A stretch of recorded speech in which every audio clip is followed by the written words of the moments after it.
Chairman PTI barrister Gohar Khan ने ABN news से गुफ्तगू करते हुए कहा कि तहरीरी तौर पर हुकूमत को जो मुतालबात हम देंगे उसमें तमाम सियासी असीरान शामिल होंगे। हम कोई डील नहीं कर रहे, कानून के मुताबिक आगे बढ़ रहे हैं। उन्होंने कहा लोगों का छोटी अदालतों से एतमाद उठ चुका है। आइन और कानून के मुताबिक फैसला हुआ तो बानी पीटीआई अलकादर ट्रस्ट में बरी हो जाएंगे। बानी पीटीआई ने अलकादर ट्रस्ट में कोई फायदा नहीं लिया। जो इन राइटिंग हम देंगे उसमें किसी का भी नाम नहीं होगा, लेकिन असीरान के मुतालबे में तो सारे असीरान शामिल हैं। इसमें यह नहीं है कि कोई एक्सक्लूडेड है, सारे लोग असीरान के हम कर रहे हैं और वो कोई डील नहीं है। हम तो कानून के मुताबिक आगे लोगों का तो नीचे की अदालतों पर से एतमाद उठ गया, जो बड़ा अनफॉर्चुनेट है। लेकिन अगर आइन और कानून के मुताबिक फैसला आना हुआ और आइन और कानून के मुताबिक जो कानून राइज है इस मुल्क में उसके मुताबिक फैसला होना हुआ तो खान साहब इक्विट होंगे। रहनुमा पीटीआई शेख वकास अकरम ने कहा है एक जलसा रुकवाने के लिए सुबह 7 बजे बानी से मुलाकात कराना किस जेल मैनुअल में है। अपनी हुकूमत वाले सूबे में आप एक मुलाकात नहीं करा सकते। साबिक वजीर आजम को दहशतगर्दों के डेथ सेल में रखा हुआ है। हुकूमत बार बार तहरीरी मुतालबात पर इसरार करती रही। अदालती अहकामात हैं, बानी से उनके बच्चों की बात कराई जाए। कहा जा रहा था कि बानी पीटीआई 1 महीना जेल में नहीं गुजार सकते। शेख वकास अकरम ने कहा कि अदालती अहकामात हैं, बानी से उनके बच्चों की बात कराई जाए। आपने संजानी का एक जलसा डिले करवाना होता है तो सुबह 7 बजे जेल खुलवा दी जाती है इमरान खान साहब की मिन्नत तरले करने के लिए। वो कौन से जेल मैनुअल में लिखा है? एक मुलाकात नहीं इंश्योर करवा सक रहे हैं। इमरान खान साहब को जिस सेल में रखा गया है, क्या इमरान खान साहब जो इस केस में रखा गया है उस केस की रूह से भी उस सेल में रखना क्या उनको मुनासिब है? दहशत गर्दों के एक डेथ सेल के अंदर आपने रखा हुआ है। कोर्ट के अहकामात हैं कि खान साहब के बच्चों से रेगुलर उनकी बात करवाई जाए। कोर्ट ऑर्डर मौजूद है, नहीं करवाई जा रही है।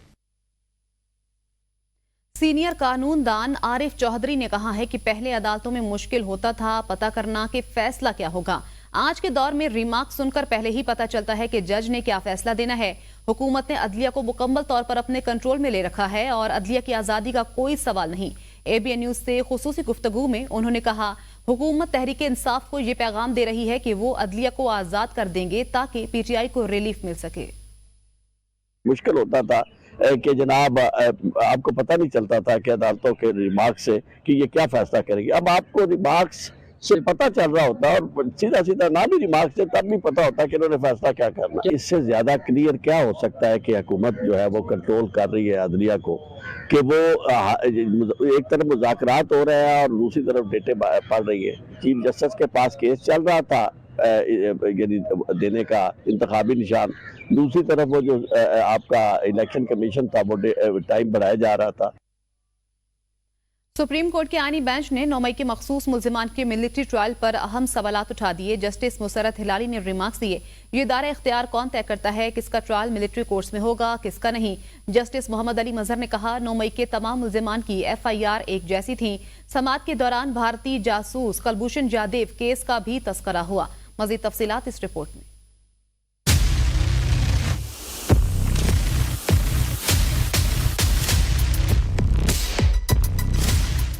सुप्रीम कोर्ट के आईनी बेंच में मिलिट्री कोर्ट्स में सिविलियन ट्रायल से मुतालिक केस की मुसलसल तीसरे रोज समाअत। वजारत दिफा के वकील ख्वाजा हारिस ने मिलिट्री ट्रायल का निदम करार देने से मुतालिक 5 रुकनी बेंच का फैसला पढ़कर सुनाया तो आईनी बेंच ने 9 मई की मखसूस मुल्जिमान के मिलिट्री ट्रायल पर कई सवालात उठा दिए।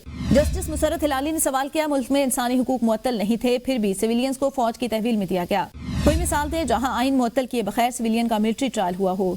इस पर ख्वाजा हारिस ने कहा सुप्रीम कोर्ट ने अपने फैसले में इमरजेंसी नाफिज करने के आर्टिकल 233 को गैर मुअस्सर करार दिया। आर्टिकल 233 का फौजी अदालतों के केस से कोई ताल्लुक नहीं था। आर्टिकल 233 को आर्टिकल 8(5) की तशरीह दुरुस्त साबित करने के लिए छेड़ा गया। आर्टिकल 233 के तहत सदर इमरजेंसी नाफिज करके बुनियादी हुकूक मुअत्तल कर सकता है। जस्टिस मोहम्मद अली मजहर ने रिमार्क्स दिए कि यह दायरा इख्तियार कौन तय करता है किसका ट्रायल मिलिट्री कोर्ट्स में होगा किसका नहीं। तमाम मुल्जिमान की FIR तो एक जैसी थी। जस्टिस नईम अख्तर ने कहा कि 9 मई वाकयात में 103 मुल्जिमान के खिलाफ मिलिट्री कोर्ट्स में केस चला। बाकी केसेस ATC अदालतों में ये तफरीक कैसे की गई। जस्टिस मदुखेल ने पूछा मिलिट्री कस्टडी लेने का प्रोसेस कौन शुरू करता है। सादे दहशतगर्दी अदालत से मुजरिम बरी हो रहा है, उसे फौजी अदालत से सजा हो रही है। क्या फौजी अदालतों में कोई खास सबूत फराहम किया जाता है। समाअत के दौरान भारतीय जासूस कुलभूषण यादव केस का भी तस्करा। जस्टिस मोहम्मद अली ने रिमार्क्स दिए कि क्या कुलभूषण यादव जैसे मुल्क दुश्मन जासूस का केस खुसूसी अदालतों में चल सकता है। वकील ख्वाजा हारिस ने बताया कि सुप्रीम कोर्ट फैसले में मुल्क दुश्मन जासूस का भी मिलिट्री कोर्ट्स में ट्रायल नहीं चल सकता। जस्टिस हसन अजहर रिजवी ने कहा कहा, GHQ कराची बेस समेत मुख्तलिफ तंसीबात पर माजी में दहशतगर्द हमले हुए। हमें बताएं इन हमलों का कहाँ ट्रायल हुआ।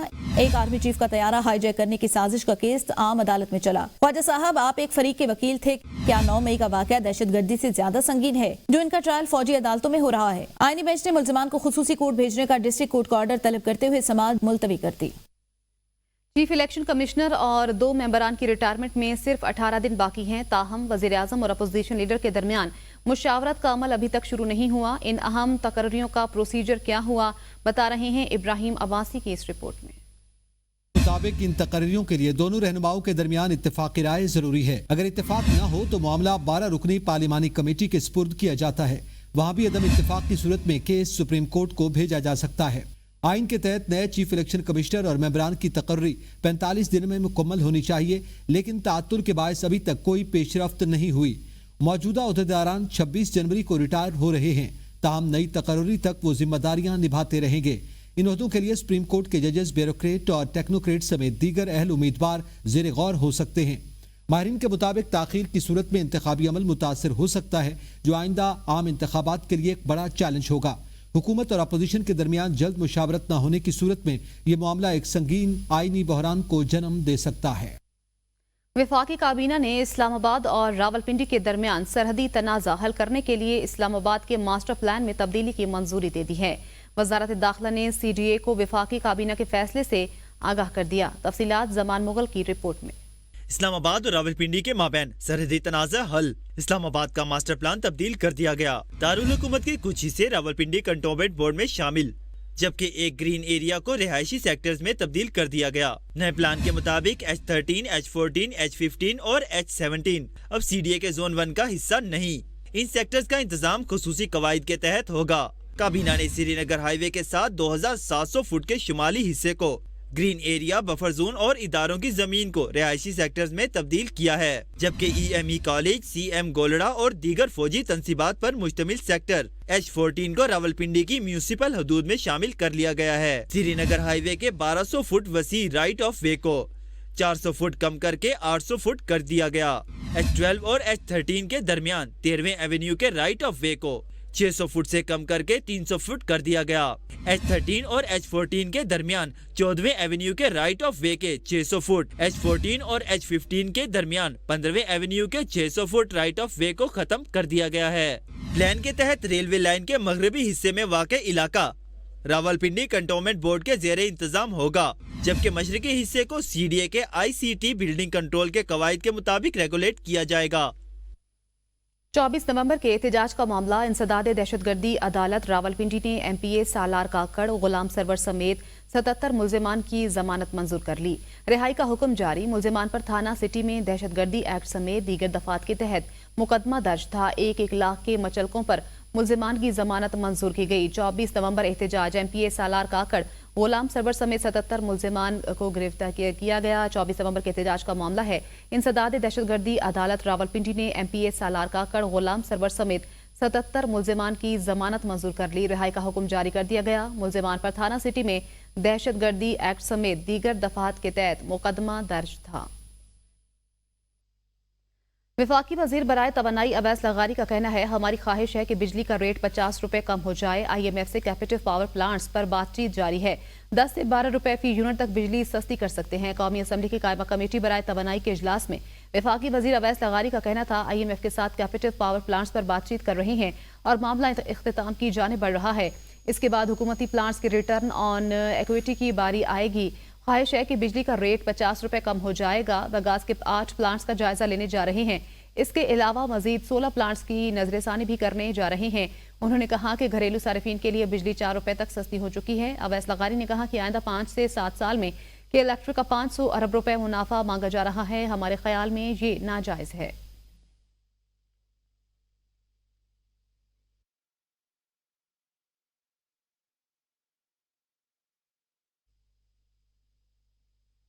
वफाकी वज़ीर तालीम खालिद मकबूल सिद्दीकी का कहना है, वज़ीर आज़म को दरख्वास्त की थी कि तालीमी एमरजेंसी की सूरत है। गुज़श्ता साल जब वजारत तालीम दी गई तो आदाद शुमार परेशान कुन थे। पाकिस्तान को आलमे इस्लाम में सर उठाकर चलने के लिए बनाया गया था। दुनिया एक फैसला कुन मोड़ पर खड़ी है। शोबा तालीम के फ़रोग के लिए आलमे इस्लाम को बहुत कुछ करना है। चैलेंजेस का सामना करने के लिए इस्लामी मुल्कों में ताउन ज़रूरी है। आपके इन कैमरों के जरिए, आपके इस कलम के जरिए और आपके जरिए जो कदम उठाया है वो पेशकदमी जारी रहे। दुनिया को पता लग जाए कि पाकिस्तान जिससे इस्लामी दुनिया के लिए, मिल्लत इस्लामी के लिए मॉडल बनाया था, उसने अपना किरदार अदा करना शुरू कर दिया है। हमारा मुल्क जो दीन के नाम पे बनाया गया, इस्लाम के नाम पर बनाया गया, एक खास मकसद के लिए बनाया गया है, उसकी आदत वो शुमार इस कदर परेशान कौन हो तो परेशानी का और किसी बड़े फैसले की जरूरत थी। तो मैंने वजीर आजम से आदाद शुमार के बाद उनसे दरख्वास्त की थी कि एजुकेशन इन पाकिस्तान जो है इस वक्त हालत इमरजेंसी में, इन स्टेट ऑफ इमरजेंसी, आप प्लीज इसके लिए बड़े इकदाम करें। पॉलिसी रेट में नुमाया कमी लाई गई है। महंगाई में कमी, ज़र मुबादला के ज़खायर में इजाफा और डॉलर की कीमत मुस्तहकम होना पॉलिसियों की कामयाबी है। Governor state bank Jameel Ahmed का तकरीब से खिताब, कहा बिजनेस कम्युनिटी के साथ राब्ता जरूरी है, इंडस्ट्री के साथ मिलकर मसाइल का हल निकालना है। हमने ज़र मुबादला के हवाले से मसाइल को इंतजामी बुनियादों पर हल किया। इस साल का हदफ $35 बिलियन तरसीलात ज़र हैं। महंगाई की शरह 5 से 7% तक रहने की तवक्को है। गवर्नमेंट की तरफ से भी बहुत सारे इसमें एक्शंस लिए गए हैं और स्टेट बैंक ने अपनी तरफ से भी मॉनेटरी पॉलिसी और दूसरे रेगुलेटरी एक्शंस बहुत सारे लिए हैं। तो ये सब के नतीजे में और कुछ जो है वो इंटरनेशनल जो कमोडिटीज़ प्राइसेस का कम होना और दूसरे इंटरनेशनल हालात में कुछ बेहतरी आना, तो इन सब चीज़ों ने मिल के जो हमें काफ़ी रिलीफ प्रोवाइड किया है। लेकिन हमारा जो असेसमेंट है कि वो 2025 के एंड तक इंशाल्लाह ये स्टेबलाइज हो जाएगा within the target range of 5 to 7%, जो स्टेट बैंक ने और गवर्नमेंट ऑफ पाकिस्तान ने एक मीडियम टर्म टारगेट रखा हुआ है। हम सबको कलेक्टिवली ये कोशिश करनी चाहिए कि हम जो अपना जो भी रोल हमारा है और इस मीडियम टर्म टारगेट जो कि 5 to 7% का, इसको अगर अचीव कर लेते हैं और उसमें स्टेबलाइज कर लेते हैं तो फिर बाकी चीज़ें खुद ठीक होना शुरू हो जाएंगी। लेकिन वजारत मनसूबा बंदी ने तरक्याती बजट के अखराजात की रिपोर्ट जारी कर दी है, जिसमें रवा माली साल के 6 माह में 1100 अरब रुपए के तरक्याती बजट से सिर्फ 148 अरब रुपए ही खर्च होने का इंकिशाफ हुआ है। रिपोर्ट के मुताबिक रवा माली साल का नजरसानी शुदा PSDP 1100 अरब रुपए है। पहले 6 महीनों में 148 अरब रुपए तरक्याती मंसूबों पर खर्च हुए। 6 माह में 376 अरब रुपए के तरक्याती फंड्स के इजरा की मंजूरी दी गई। वफाकी वजारतों के तरक्याती मंसूबों पर 124 अरब 52 करोड़ रुपए खर्च हुए। कारपोरेशन के तरक्याती मंसूबों पर 23 अरब 60 करोड़ रुपए खर्च हुए। वजारत आबी वसाइल के मंसूबों पर 32 अरब रुपए खर्च हुए। रिपोर्ट में कहा गया सूबों और खुसूसी इलाकों के तरक्याती मंसूबों पर 46 अरब रुपए खर्च हुए। वफाकी वजारत तालीम के तरक्याती मंसूबों पर 2 अरब 88 करोड़ रुपए खर्च किए गए। वजारत सेहत के तरक्याती मंसूबों पर 2 अरब 69 करोड़ रुपए खर्च हुए। HEC के तरक्याती मंसूबों पर 9 अरब 67 करोड़ रुपए खर्च हुए। सीनियर वजीर इत्तलात और ट्रांसपोर्ट सिंध शर्जील इनाम मेमन ने सीज टैक्स की वसूली के लिए ताजिर बरादरी से मदद मांग ली। कहते हैं मुल्क को चलाने वाले ताजिरों की मदद के बगैर बेरोजगारी का खात्मा मुमकिन नहीं। सीनियर सूबाई वजीर सिंध शर्जील इनाम मेमन ने कराची में ऐवान सनत और तिजारत कोरंगी के दौरे के मौके पर कहा कि हाई कोर्ट के फैसले के खिलाफ बिजनेस कम्युनिटी ने सीज टैक्स के खिलाफ सुप्रीम कोर्ट से रिजू कर रखा है। सनतकार 10 साल फ्री टैक्स धाबीजी इकनॉमिक जोन से फायदा उठाएं। मसाइल के हल के लिए सनतकारों की सदर मुमलिकत के साथ बैठक होगी। सीनियर सूबाई वजीर का कहना है कि सिंध मुल्क का वाहिद सूबा है जहां सरकारी अस्पताल मरीजों का मुफ्त इलाज कर रहे हैं। बहुत जल्द कराची में माहौल दोस्त EV टैक्सियां और डबल ट्रैकर बसें रवा दवा होंगी। हुकूमत ने पाकिस्तान में क्रिप्टो करेंसी मुतारिफ कराने का फैसला कर लिया। कवानीन मुरतब करने के लिए वर्चुअल एसेट्स बिल 2025 लाया जाएगा। ज़राए के मुताबिक बिल में ब्लॉक चेन टेक्नोलॉजी की रेगुलेशन भी मुतारिफ कराई जाएगी। मुजवज़ा कानून क्रिप्टो करेंसीज और वर्चुअल स्टेट्स के इस्तेमाल की रूल्स बनाएगा। वर्चुअल तिजारत और उनके जवाबित को यकीनी बनाया जाएगा। बिल के तहत पाकिस्तानी रुपए की सपोर्ट से एक डिजिटल करेंसी भी मुतारिफ कराई जाएगी। डिजिटल करेंसी को स्टेट बैंक के कवानीन के मुताबिक कानूनी हैसियत हासिल होगी। बिल में national virtual assets regulatory commission कायम करने की भी तजवीज़ है।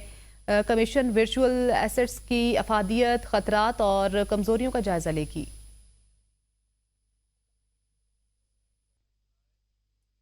पाकिस्तान से निजी दौरे पर बरतानिया आए हुए DSP federal investigation agency Syed Shabbir Abbas Shah और डॉक्टर सैयद गुलाम अब्बास शाह के एजाज में मारूफ सियासी समाजी शख्सियत राजा आतिफ लतीफ़ ने ब्रेडफोर्ड में पुरतकल्लुफ़ इशाइये का एहतमाम किया, जिसमें कम्युनिटी की अहम शख्सियात ने शिरकत की। मज़ीद तफसीलात जानते हैं काजी कामरान की इस रिपोर्ट में। पाकिस्तान से निजी दौरे पर बरतानिया आए हुए DSP FIA सैयद शब्बीर अब्बास शाह और डॉक्टर सैयद गुलाम अब्बास शाह के एजाज में ब्रेडफोर्ड में राजा आतिफ लतीफ की जानिब से इशाइये का एहतमाम किया गया, जिससे गुफ्तगू करते हुए सैयद शब्बीर अब्बास शाह का कहना था कि गुज़िश्ता 2 हफ्तों में बरतानिया के ओवरसीज पाकिस्तानियों ने जिन मोहब्बतों से नवाजा है वो नाकाबिल फरामोश है। ओवरसीज पाकिस्तानियों की अपने वतन से मोहब्बत लाजवाल है, जिसकी वो कदर करते हैं। यहाँ पे मुकीम पाकिस्तानियों ने, दोस्तों ने, भाइयों ने इज्जत दी है, एहतराम दिया है, तो मैं बहुत शुक्रगुजार हूँ उनका। मेजबान तकरीब राजा आतिफ लतीफ और उनकी टीम ने सैयद शब्बीर अब्बास शाह को ब्रेडफोर्ड में खुश आमदीद कहते हुए कहा, सैयद शब्बीर हुसैन शाह बहुत काबिल और मेहनती ऑफिसर हैं और हमें उन पर फख्र है।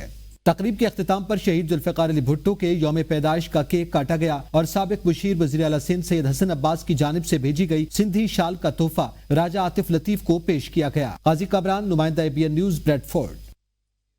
दुबई महफिल मिलाद में नामवर पाकिस्तानी सना खान ने समा बांध दिया। आशिकाने मुस्तफ़ा सल्लल्लाहु अलैहि वसल्लम अकीदत से मशहूर हो गए। आलमी मुबल्लिग इस्लाम मुफ्ती फारूक अल कादरी के रूह परवर बयानात ने महफिल को 4 चांद लगा दिए।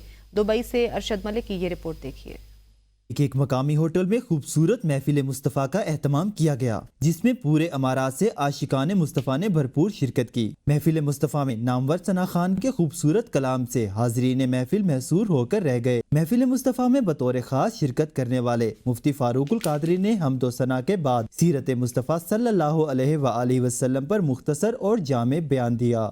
ABN न्यूज़ से खुसूसी गुफ्तगू करते हुए मुफ्ती फारूकुल कादरी ने मुत्तहिदा अरब अमारात में मुकीम पाकिस्तानियों को नसीहत करते हुए कहा कि UAE के कवानीन का एहतराम करते हुए पाकिस्तान का मुस्बत चेहरा उजागर करें। इनकी हौसला अफजाई की, इन्हें रास्ते दिए, इन्हें मौके फराम किए और पाकिस्तानियों ने बड़ा अच्छा काम किया और इस मुल्क को बनाया और इस मुल्क को आगे लेकर गए। अल्हम्दुलिल्लाह बड़ी खूबसूरत और शानदार महफिल मिलाद हुई और पाकिस्तानियों की इतनी बड़ी तादाद ने इस महफिल में शिरकत की, ऐसे लग रहा था जैसे प्यासे हैं और इन्हें जिक्र रसूल सुनने की जो तड़प और तलब है। इस रूहानी महफिल में ऑर्गेनाइजर की तरफ से शुरकाए महफिल को 3 उम्रा के टिकट दिए गए और पाकिस्तान और मुत्तहिदा अरब अमारात के अमन और सलामती के लिए खुसूसी दुआ की गई। कैमरा टीम के साथ Arshad Malik, ABN news, Dubai, मुत्तहिदा अरब अमारात।